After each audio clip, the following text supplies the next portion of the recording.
Hi, I'm Brittany Ashley, your host of Breaking Norms, Building Dreams, your guide through this transformative journey in both business and life. This is your place crafted for dreamers, doers, or anyone who has been told they can't. Get ready as we challenge those narratives together. You're tuning in live to the United Public Radio Network, airing on 105.3 and 107.7 FM in New Orleans. We are streaming on all the popular platforms every Monday at 3 p.m. Eastern Standard Time.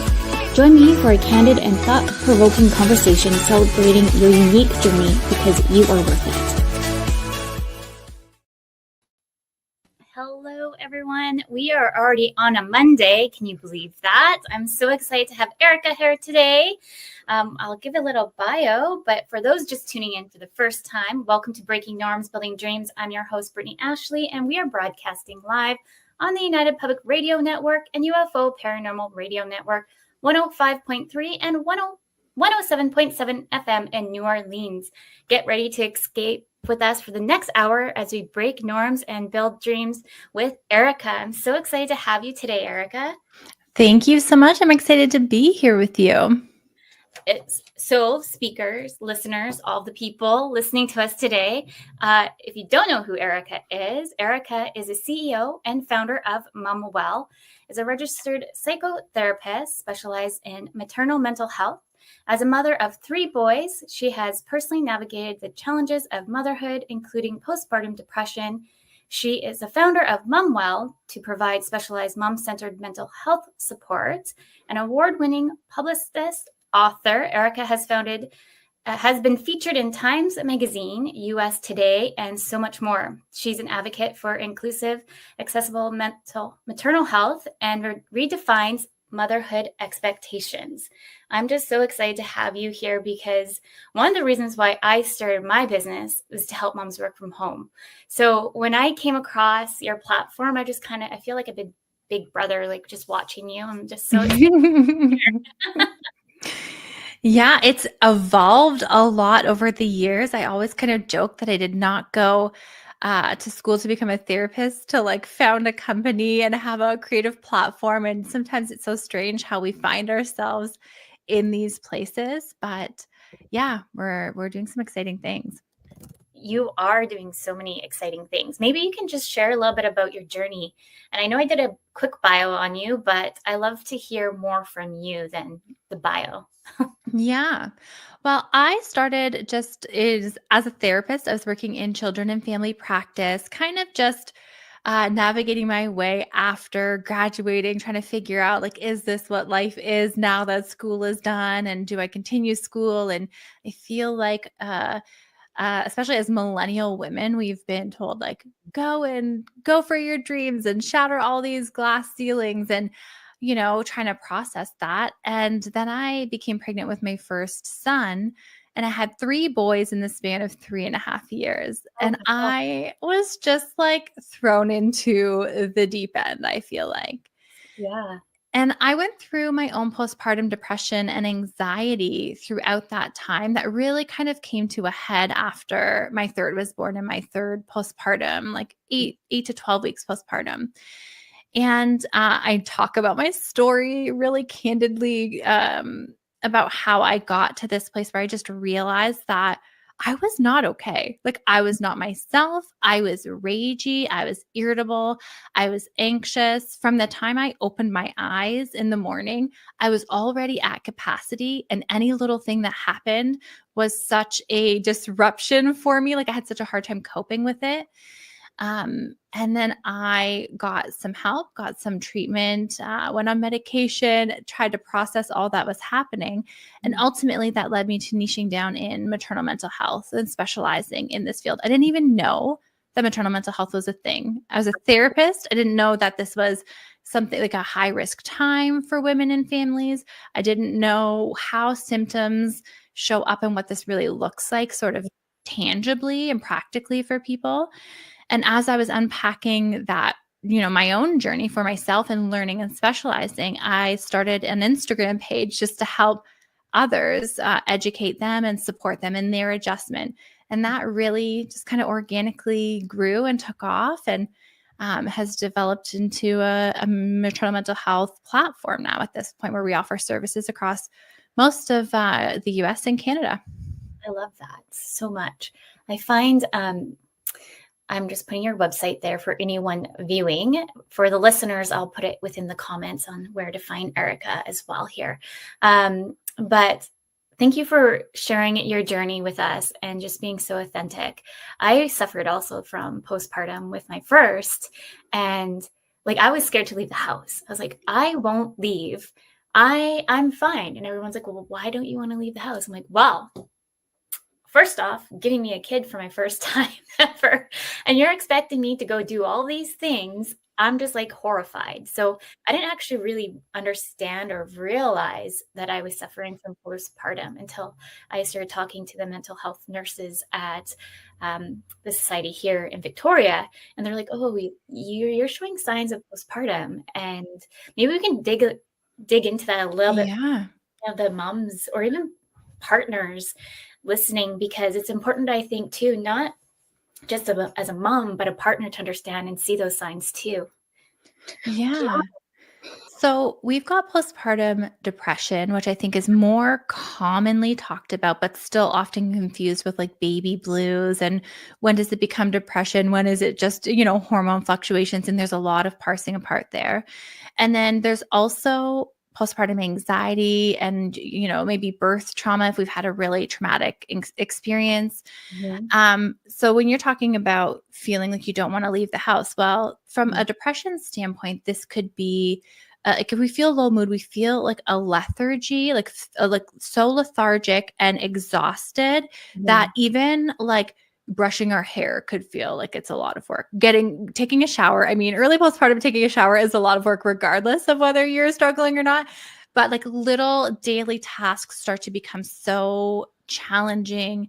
Mhm. Getting motivation to engage in things that you're usually interested in can be really hard.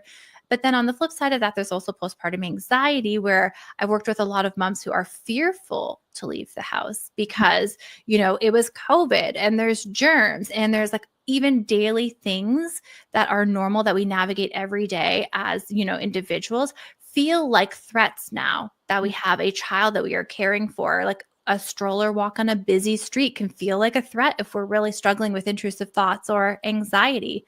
So helping people to understand what is new mom worry that is sort of average and expected versus what is postpartum anxiety that is now sort of tormenting you and really impacting your experience and your adjustment into your new role. And the same with baby blues versus postpartum depression. And when do we seek help, or how do we navigate these feelings? And it's often so muddled up. I was in it as a clinician and couldn't even see it for myself. Yeah. Do you maybe want to define a little bit more there for everyone listening of the blues part? Because I've heard of that too. So Mhm. I was just kind of told like this is what you have, and I didn't even think about looking more into it. I was just like, sure, okay, I'll come to like our, I don't know what they call it, like the circle for moms. Um, this is right before COVID, and then we Mm. got into COVID. Yeah. So I watch like a lot of reality TV, and I was just recently watching, is it The Valley, the spinoff of Vanderpump Rules? And they were talking really openly about baby blues and postpartum depression in this series. And baby blues often gets used to sort of maybe minimize or define or dismiss really kind of roller coaster emotions postpartum. But what I will say about baby blues is they are tethered to your hormone fluctuations, particularly after birth when our body's kind of recalibrating. And they last at most 2 to 3 weeks postpartum. Mm. So if you are like weepy, you can have like, crying spells and things like that, but you also have a baseline of sort of like normalcy, or like to you what feels normal to you. Like you have moments of joy, you feel like your mood is relatively consistent, but you might have moments of sadness and weepiness. Whereas with postpartum depression, it is more of an undercurrent that still will come out maybe in weepiness or in irritability or postpartum rage and anger. It can have a lot of expressions, but it's not situational and isolated. It kind of just is this undercurrent in the background that impacts how we are feeling day to day. And a lot of us want to white knuckle it or try and sleep and try to do some things to see if it helps it to get better. But with a true postpartum depression, we'll usually see that it's kind of persistent beyond a good night's sleep. And it's usually when kids start to sleep, babies start to sleep through the night, that parents will start to realize, like whether it's partner or mom, oh, wait, maybe there is something more going on here because I'm sleeping. Some of my needs are starting to be met now, and I still can't pull myself out of this funk that I'm in. Yeah. Yeah. Thank you for sharing that. Feels like a whirlwind after they're like past the baby stage. You had 3 like right after each other, and like 2, like we waited a little bit. I think also too, like I wanted to wait a bit for my mental health because I just felt like I was feeling a bit disconnected. I didn't understand what was going on. And also too, like first time having, like I was the kind of kid that would babysit dogs. I found the loophole. I'm going to babysit dogs and kids because pet owners seem to pay a little bit more for the dogs. And so I end up, like I started on that journey of like babysitting, but I just was like, you know what? I feel more comfortable with dogs. And so I end up going that way. So me seeing myself as a mom, like I never really thought about it until it happened, I guess. And it's like, oh, it's happening. Let's do this thing. And then it's like the pressures too, not just postpartum, but just like society as like, what does the perfect mom look like? Maybe you have some insight on that, because I was actually just reading a bit of your guys' report that you did not too long ago, I believe, about the digital space and how it affects moms. I started reading into it like later, like yesterday, and I was like, oh, I need to like go do work. But it felt like some of it was so interesting because I really think we get told a lot in the online space sometimes that we don't know the true things of how to feel sometimes. Yeah, it is really challenging, I think, to enter into motherhood in this era where we are exposed to so many sort of ways or approaches of other people. Like if you think about my mom who didn't have social media, she would go to a play group or a mom group and be exposed to maybe the 8 or 10 people and how they parented in that group. Versus we get to see everything, like, I mean, the highlight reel. We don't get to see everything, but we get to see a very curated version of many different approaches to parenting. And a lot of this societal messaging comes with a lot of pressure and expectations. And we have this often like romanticized ideal when we step into motherhood for the first time that, oh, I'm going to be this way and it's going to be like this. And I'm going to approach, my child like that. And we set all these expectations for ourselves or have internalized them from society's expectations. And then we step into the role and it is nothing like what we expected it to be. And as a matter of fact, the further the gap between what we expect and the reality of the role often predicts the level of distress and dissatisfaction we can feel. So if we don't understand or know or have been around a lot of kids, like I had not been around babies and didn't really have a realistic sense of the sleep deprivation or how to prepare and have a postpartum plan or any of those things. And so as we have this gap in reality and expectations, then there's a lot of distress and pain and confused emotions that come with that. But one of the things that I've seen that happens that's maybe the most detrimental of it all is that we often look around as mothers and see that everybody else appears to have this under control. They seem to be doing it and they seem to be doing it well. So the fact that I am struggling right now in this moment means that I wasn't cut out for this role, means that I am failing in some way or I'm not good enough. And rather than sort of fact checking the expectations and like the absolute unrealistic, weight and responsibility we put on mothers and women, we blame ourselves and feel like if we just recommit to doing more tomorrow, better tomorrow, that we'll be able to sort of emulate this perfect mother myth that is out there. Mm-hmm. Yeah. I find like this year, if anything, I've been like repeating to myself is give yourself grace. Like building a business, raising two small kids, it doesn't happen overnight. Rome wasn't built overnight. So why are you putting so much extra pressure on yourself to have these targets over here, making the perfect lunch, whatever that is, and just like putting so much more on you than you really need? And I feel like with social media too, like, yes, you're seeing all the pretty stuff on the forefront, but you never know what's really happening behind the scenes. Yeah. And that's why I think that it's so important that, as Momwell and formerly Happy as a Mother, the community, that we show up in this space in this way, because we know that there are studies out there that social media can be detrimental to our mental health, right? But I'm also like, if I'm trying to spread an awareness about the myths or the unrealistic expectations, or even the red flags for postpartum depression or anxiety, I Mm-hmm. want to be doing that where the moms are and where they're hanging out and how they're taking in their content, when they're scrolling and whatever. And so UConn and UFT, University of Toronto, had done a study on Momwell, the one that you were referring to see the impact that engaging with our online community can have on maternal mental health. Mm-hmm. And we can see that actually social media can really be used for good to disarm some of these pressures as well, Mm-hmm. to really educate moms on what some of the warning signs are to make sure you do seek out care. So there was a lot of really like reaffirming findings that came out of that study. And I Amazing. think that it's important that there are voices counteracting these really intense pressures and narratives. Yeah.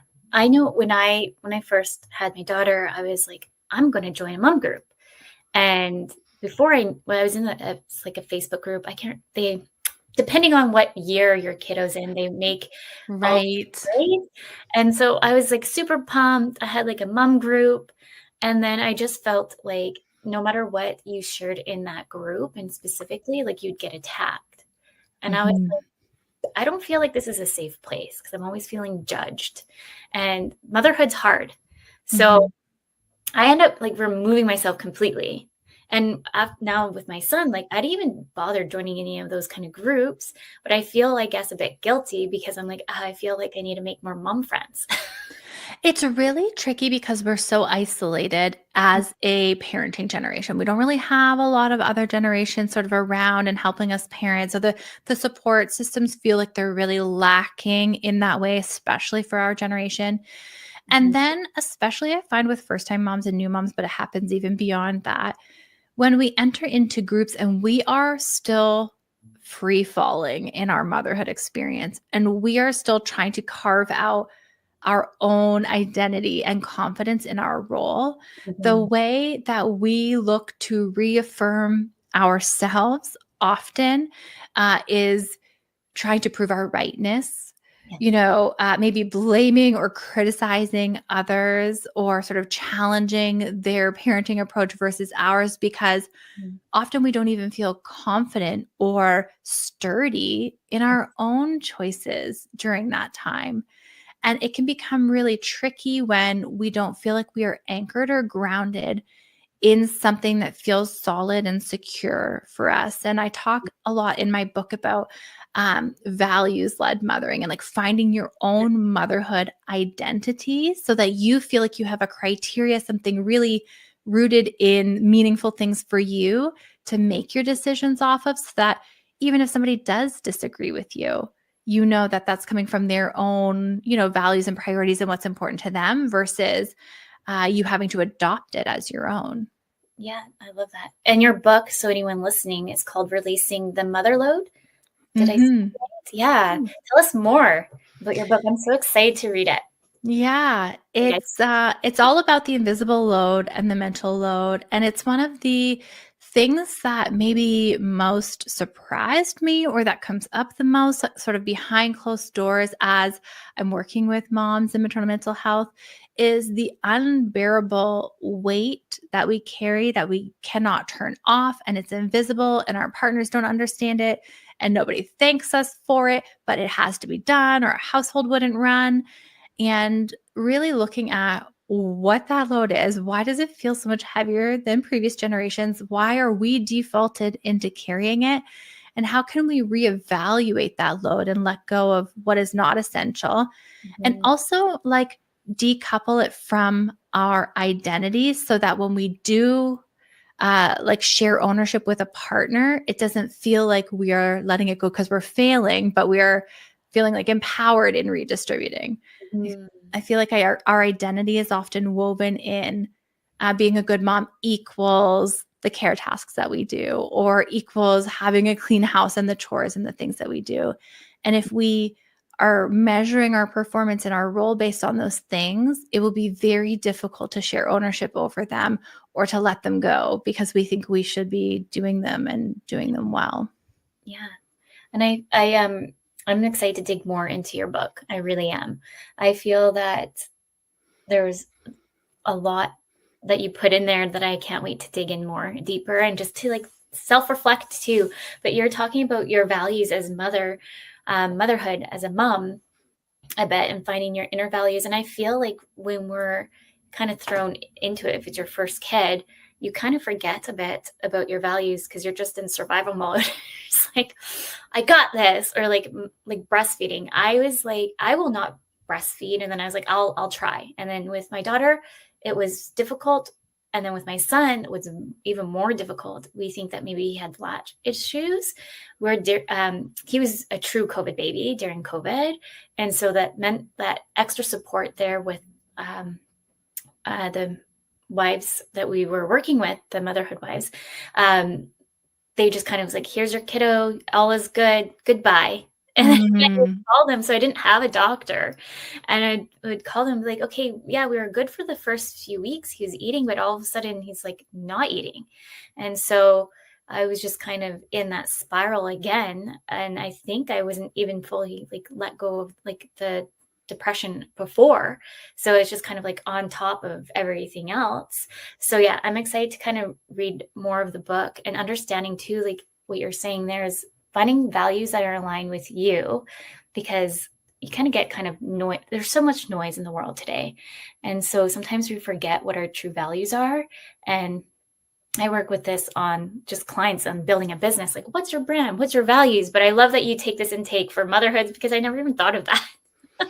Well, yeah, and I think that we can really attach ourselves to different types of mothering and different labels and groups. Like you said, Yeah. like the breast is best versus combo feeding versus formula feeding. And if we're carrying any kind of perfectionism into motherhood around something like feeding, the breast is best messaging has gone really far. And I just actually did an interview and an episode on my podcast where the rates of underfeeding and dehydration in infants has increased significantly since the breast is best campaign has really taken hold. And it's actually incredibly dangerous to have an underfed newborn baby. So there are all of these things that get taken to extremes. Mhm. And it's really hard as a first time parent to find any kind of sturdy ground to stand on, right? For sure, when we are sleep deprived, early postpartum, we're not thinking about our values being our criteria by which we make decisions. But I think that now, like looking back, for example, I really held on to perfectionism and wanting to do everything right. And now, as a value, I actually really value flexibility, especially as new data presents itself or new information presents itself or the situation changes.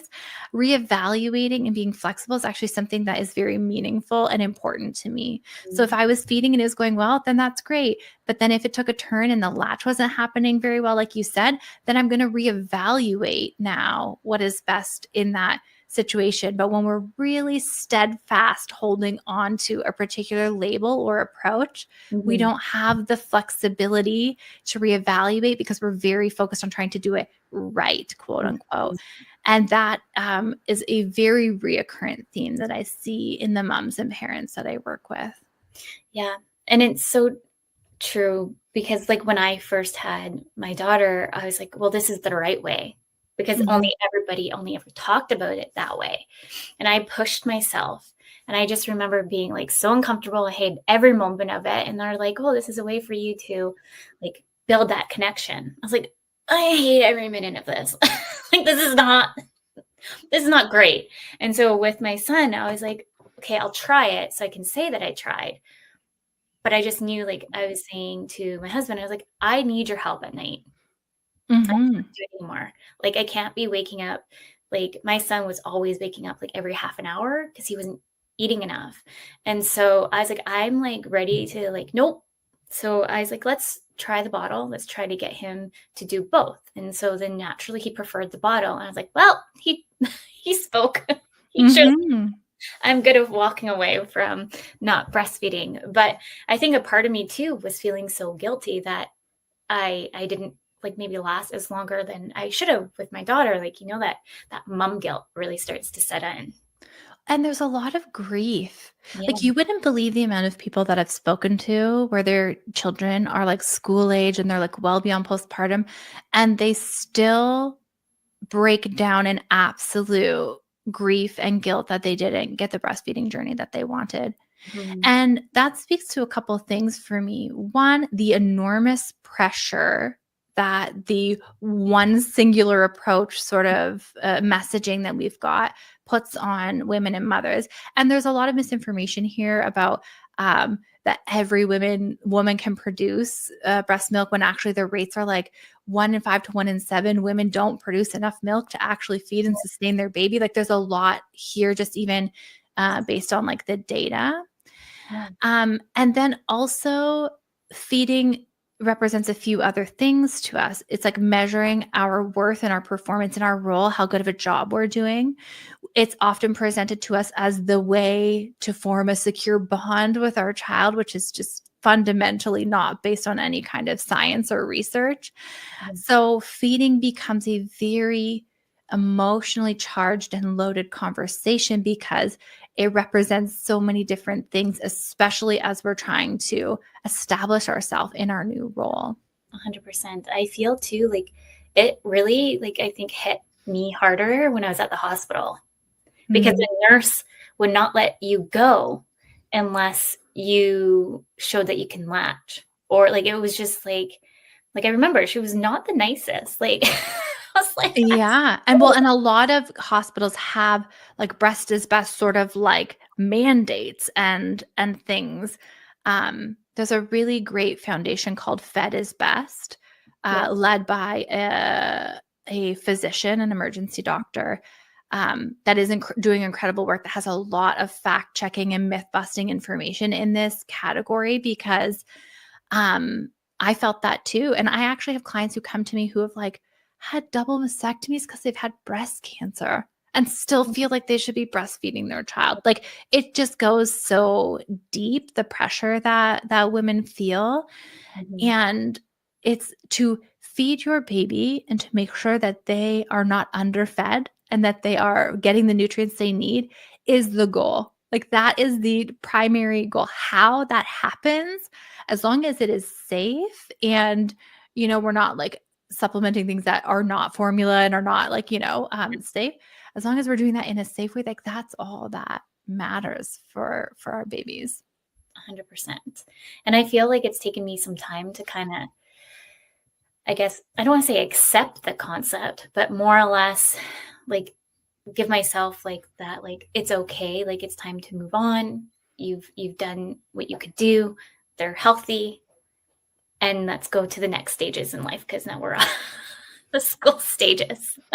Yeah, I think acceptance is a good word for it, to not sort of beat ourselves up over or, be self-critical or shame ourselves. Why couldn't you just, or if you had just done this, like Mhm. finding some acceptance to say, like, listen, either he wasn't latching or I was underproducing or like whatever that is, and like giving ourselves some grace or speaking to ourselves the way we would speak to a friend of ours who was struggling, um, is exactly it, and getting to that place. And sometimes it takes some processing and it's harder for some more than others. And but hopefully we can get to that place where we can find some peace with how our feeding journey went. Yes, 100%. We're already midway. Can you believe Oh it? my goodness. Welcome to Breaking Norms, Building Dreams, and we're live on the United Public Radio Network and UFO Paranormal Radio Network 105.3 and 107.7 FM in New Orleans. I know we have some listeners, so if anyone wants to pop in some questions, you're welcome to, because I can see you. But yeah, like it just opens up, like the more, like we're done after 2. I don't know if I could do 3. We have neighbors across the street and they have 3. And I'm just like, I don't know. Like, I feel like I'd be one outnumbered.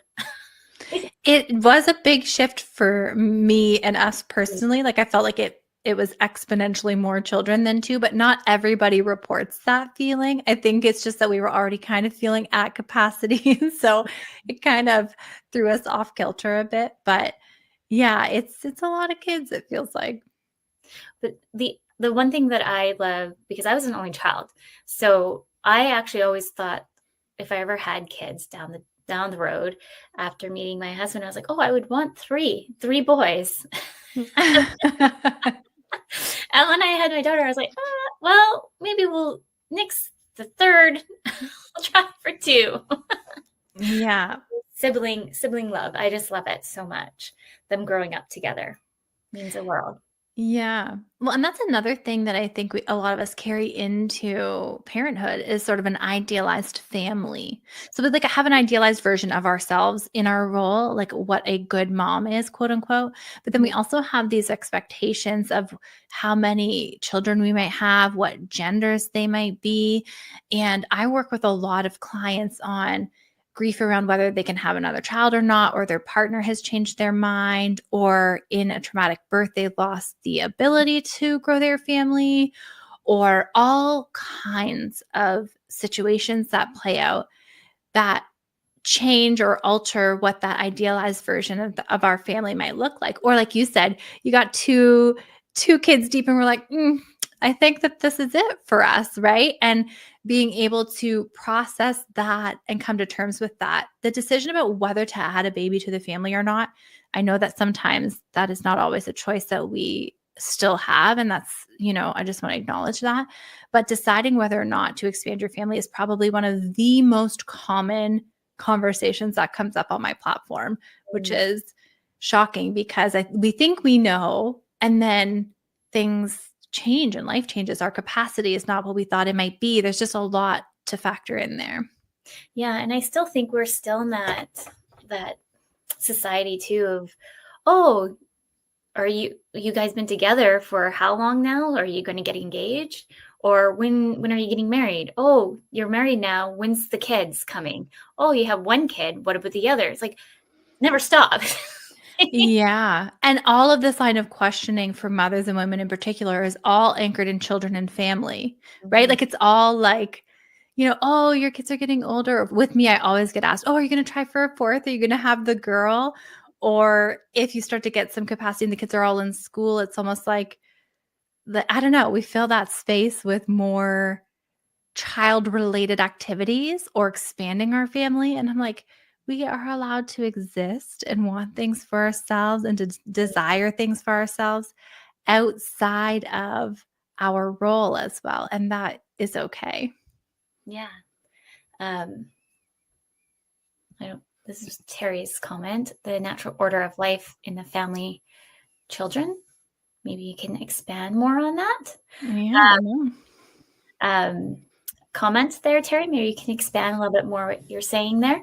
But yeah, I just feel that there's, in society as a whole, it just always, there's just so much pressure coming in different areas. And then it could also come from upbringing or so forth. So just so many different angles around it. So I just want to go back to your the value piece, because I think that's so important. Do you have any tips for moms, parents that are listening that are struggling to find their inner values? hmm I actually have a free exercise or resource called a values sort. So momwell.com/values sort. It's a free download. And it's an exercise with lots of different values words, because often we don't even know sort of what words to start with little descriptors. Um, and like little kind of like definitions of what that value means. And Mm, you cut the cards up, you lay them out on the table, you can sit with your partner or do it by yourself and just read them out loud and what resonates and what doesn't. And first we get rid of all the things that don't resonate, mm, and then we start to dwindle it down and get our 5 to 10 top priority values.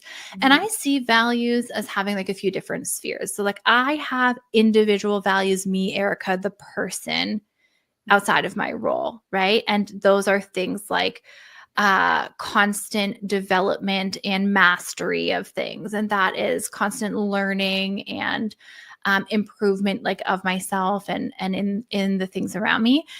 And then I have values within my role as a mother and as a family. We have values. So being able to go through and say, okay, I really value, for example, slowness. I really value slowness in our family life because my business and professional life is so freaking chaotic mhm, that I really like to try and keep a minimal, slow schedule with our family and the kids so that we are not running out the door 5 times a day on the weekends. So it really helps us to anchor ourselves in a criteria so that when we're rolling around to back to school time in the fall, we're seeing all the cute fall photos and all the perfectly curated lunches and all the activities that everybody's being signed up to. And we're getting this like panging, guilty, aching feeling that like, oh, my kids should be in more activities, or, oh, we haven't, like the lunch that I sent them with was basically just fishies and like random packaged foods. And we start to get that like nagging feeling. We mhm. can say, well, actually, we really value slowness. And that's why we didn't sign them up for every single activity this fall that we could have, because we want to have some family time. Or it's okay to value convenience Yeah. sometimes and choose the path of ease when it comes to school lunch that I know a lot of folks in the US have, or various approaches, because we don't have to always do the most labor intensive, time intensive, cost intensive option. Mm, And I think that we miss sort of like we confuse that yeah. with equaling being good for us and our children. Like the more time and energy and money it takes, the better it is for our family. And that's just not true. And so our values help to give us a criteria to make those decisions. I love that. I find, well, like you were just talking about the activities things. And so my daughter was in Taekwondo. She told us that she was bored. And so I was like, okay, what else? So I put her in gymnastics, and we finally got her in swimming again. It's been like chaos to get into swimming over here. I don't know Why what do we have to set an alarm and be at our computer at like 7 in the morning to get swimming right. lessons? I will never understand. I don't know. Ridiculous. I'm like, I just think that they need swimming lessons. We live on the island. Yeah. But it's taken us months to get back into swimming lessons. Since the last time we were in swimming lessons was when she was 8 months old. So we were sitting at like the computer.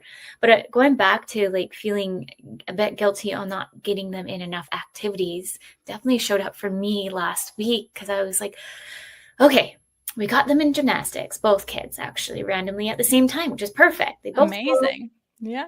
I was like, this never happens. So we're going to do it. So they're both in gymnastics and then both in swimming, staggered times, but it works out like half an hour difference. But I was like, okay, but I feel like we need to do one more thing. But I was like, why do we need to do one more thing? I'm like, is that just me with I'm like self-diagnosed with ADHD, always constantly needing to do something. And I was like, is that me? Or is it just like the inner guilt feeling like, oh, they should do more because everybody else seems to be doing like at least 5 other activities versus us?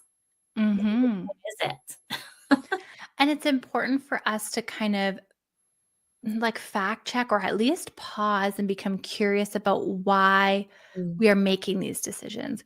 Are we making them out of guilt? I think that a guilt driven decision is a reason to pause. Like there's a red flag there. If we are making a decision out of guilt, out of shame, out of our own trauma and upbringing, Mhm. the decision might still be right. But I think it deserves a curious look into why that's our knee jerk reaction first, and Yeah. then making a conscious decision from there on. And a lot of times, especially in my early motherhood, I was, I feel like like accepting these external pressures and trying to prove or show that I was good in this role or that I could do this or that I was right.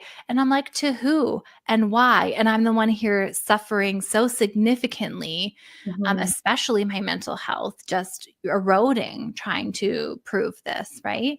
So it really does wear us down and have a lasting impact when we try to rise to every occasion, even if they are not sort of most helpful or best Mhm. for us and our family. Yeah. And thinking more about what I was just saying, like, I think part of me is just, I think because I was the only child, I was like in every different activity there was. Like I was in piano, I was in soccer, I was like anything and everything I was in. And so, like, is it just because I'm thinking of all the different activities that I have done throughout my past life that they also need to do all those too? Yeah. Well, it's actually really interesting. So, we're living and mothering in the era of what's called intensive mothering.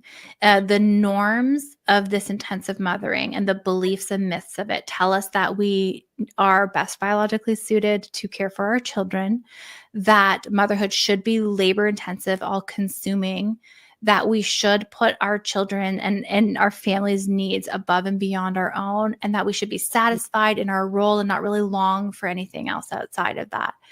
And Mhm. when we have this expectation, what actually research has shown, the more people fall into this like intensive mothering belief category, often the more scheduled they are because they feel that they have to spend so much time with their children, but it's far too exhausting to spend every second with your children that they put them in a lot of organized activities in order to sort of like sidestep the guilt for like feeling the need to be on and focused on them all the time. Does that Mhm. make sense what I'm saying? Are you tracking with Yeah. me? Yeah. And so we feel enormous pressure to be there every waking second of the day. And sometimes curating activities is one way we can get a break from that because we feel that pressure so significantly. Yeah. So intensive mothering and the pressure to be zoomed in on our children and have them be our primary focus 24/7 also really plays a role here. Mhm. I actually have it like, I know I told you I had questions written down, but, like, I only have that noted and circled to bring up intensive mothering. Yeah. I'm happy you brought that up. No, I do, yeah. It just makes you think so much more. I'm like, "Hmm, well." Yeah, like what decisions have been my own versus what do I feel like I should do to be a good mom? Mhm. And I unpack this in the book a lot. Like we feel that in order to give our children a healthy and, good and secure childhood that we need to be the Easter bunny and the tooth fairy and all of these things that have been taken to such extremes now Yeah. that we measure our performance by. We think that this is what makes us good, quote unquote, but Mhm. it's not based in any kind of research that tells us about what it means to raise thriving, healthy, secure children. Like whether they had a tooth fairy or not is just not making it into the Yeah. research in terms of the criteria, right? But this is sort of what is modeled for us, and this is what we perceive as being good in our role. Yeah. What actually came up for me was thinking about birthdays. And, like, how, like, you look on TikTok and, like, there's all these big fancy birthdays, like, even for, like, the first birthday. Like, I know with my daughter, I think I went what like, crazy. I probably went way out. I'm like, "I'm gonna make all these things, do," and then my son's birthday came around, I was like, "No." It's like, "Not that I love you any less."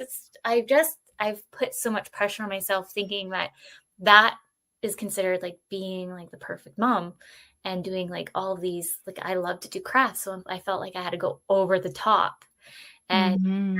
all these things.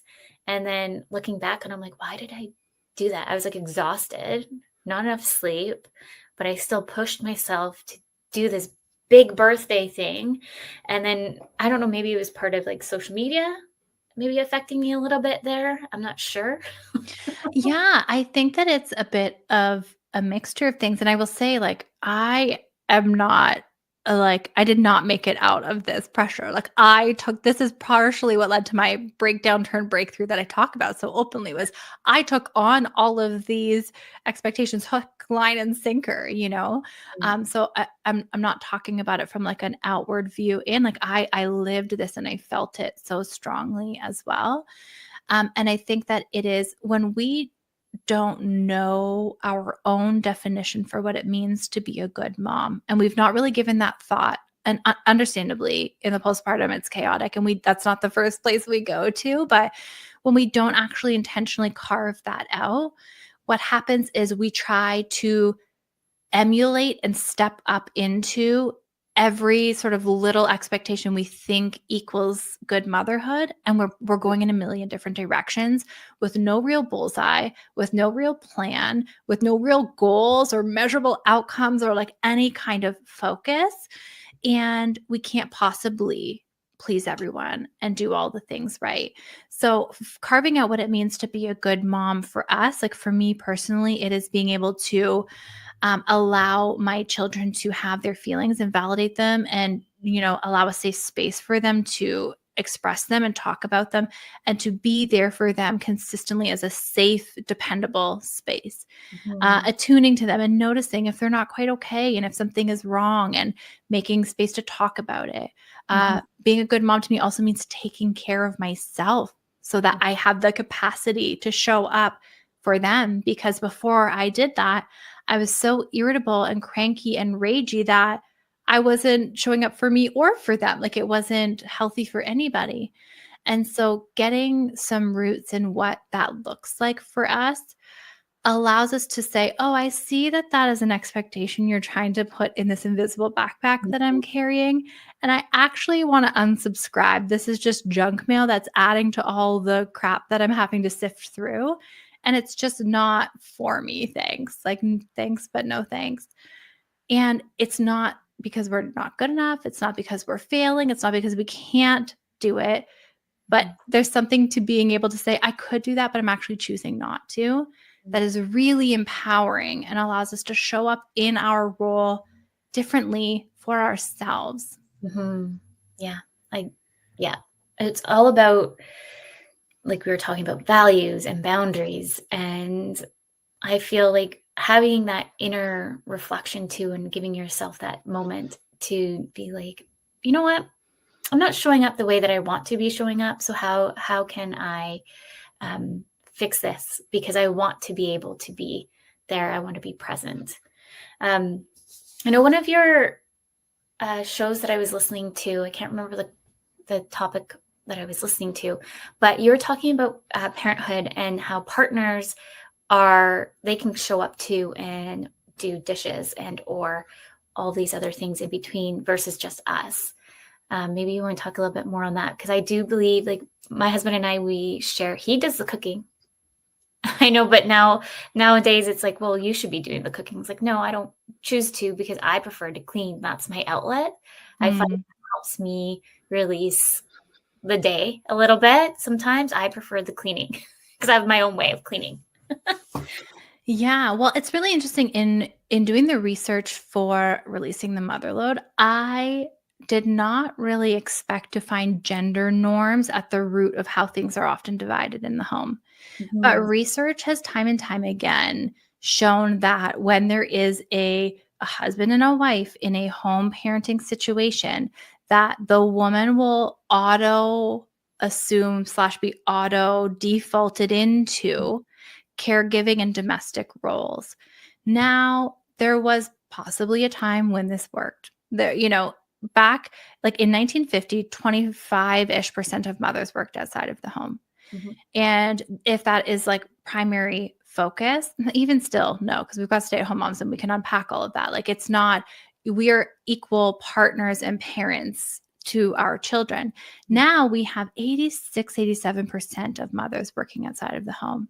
So what has happened is women and mothers have been expected to branch out of the gender norm and take on expectations of providing for the family, working outside of the home, while the gender assumptions and norms have not shifted in such a degree in the other direction, where partners are expected to take on the care work and the domestic labor in a proportionate amount.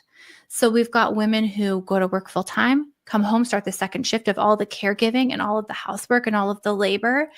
And there's a lot of, well, we're doing a lot better than previous generations and partners do more, and they do, but we're not just talking about helping, we're talking about ownership and equal responsibility in the functioning of the household as it pertains to children and domestic tasks. So it's a big can of worms to open, but it is so important. And one of the things that comes up in therapy most often is, how do I help my partner see the invisible load that I'm carrying? How can we redistribute some of this? How can they see it as a priority or something that they should be carrying and taking part in? Yeah. And ultimately, there's a reason why 70% of divorces are initiated by women, because if they're doing all the labor, they don't want to also have to do it for an adult who can at least do it for themselves, but should also be doing it with the family and contributing to the family. Like, we've definitely come a long way since back in the day, for sure. Like, I do like to see that, like, my husband was able to take off. They don't call it maternity leave. What do they call it? A paternity leave, I think. Yeah.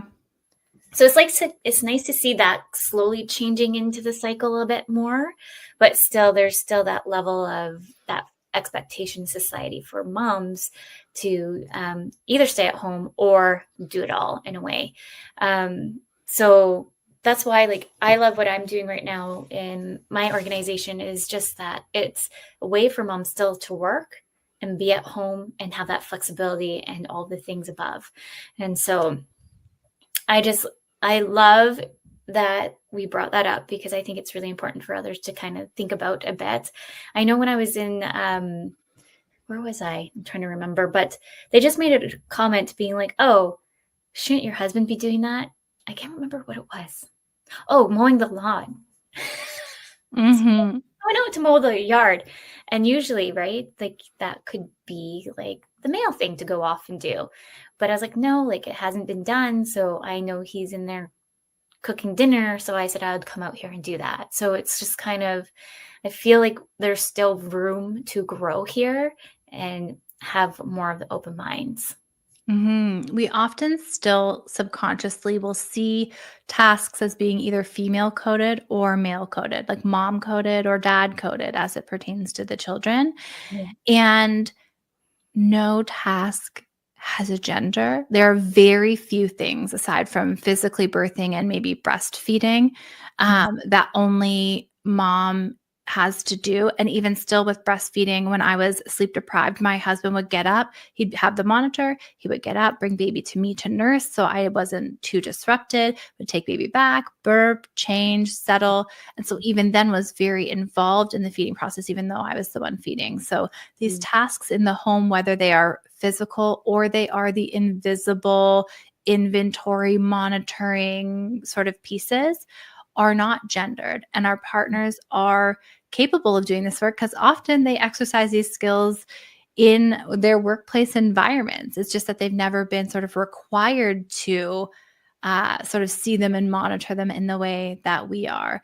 And this doesn't happen overnight. It doesn't go from 0 to 100, and we don't redistribute, on a one-off conversation. My husband and I have been undoing these gender norms and having these conversations for a few years, but now he is probably more the primary default parent in the home than I am. And it's been sort of a complete role reversal, which has freed me up and given me capacity to build an entire company, right? Like to write a book on this topic. And without my sort of reclaiming of some of my time and space and his partnership to do that, wouldn't have even been a possibility because my time would have been spoken for in this domestic labor and in Mhm. these caregiving tasks. So it's really important to, start to just become curious about what this defaulted labor looks like in your home and what it means, and start to have these conversations.